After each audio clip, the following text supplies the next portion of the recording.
नमस्कार साथीहरू, म आज हजुरहरूलाई फेरि अनुसूची 4 धारा 56 अन्तर्गतको प्रदेश र सम्बन्धित प्रदेशमा रहेका जिल्लाहरू भनेर उक्त जिल्लाहरू कसरी याद गर्ने, प्रदेशगत रूपमा जिल्लाहरूको नाम कसरी याद गर्ने भनेर भन्न गइरहेको छु। प्रदेश नम्बर 1 कोशी प्रदेश। तापाइझा शङ्खुमोते धनबोसुन उखो ओसो। तापाइझा भन्नाले ताप्लेजुङ, पाँचथर, इलाम, झापा। शङ्खुमोते भन्नाले सङ्खुवासभा, मोरङ, तेह्रथुम।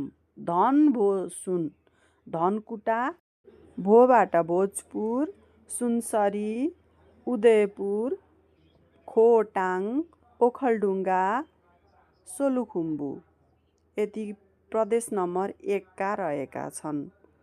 त्यस्तै प्रदेश नम्बर 2 मध्य प्रदेशको ससिध पसम्बारौ।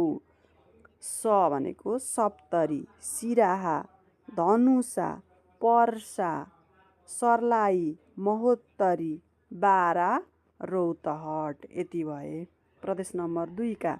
प्रदेश नम्बर 3 बागमती प्रदेशको सूत्र के छ त भन्दा कालभर धनुषीका मधोसी चिरा।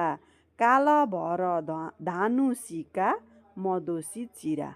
त्यस्तै 4 नम्बर गण्डकी प्रदेशको सूत्र बाप मुम्यात स्यालम गोका।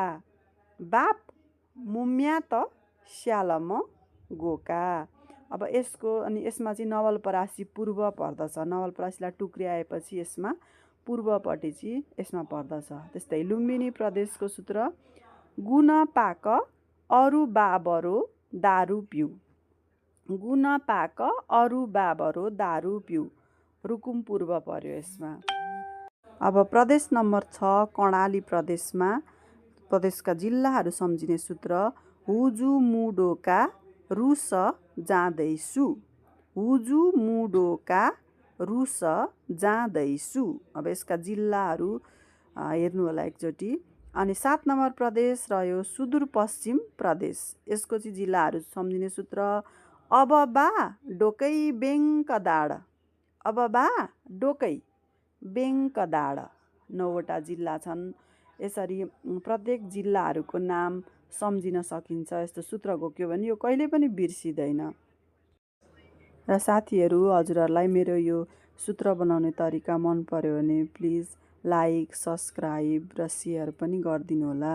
र कमी कमजोरी हजुरहरूलाई लागेमा कमेन्ट पनि गरिदिनु होला। सब्सक्राइब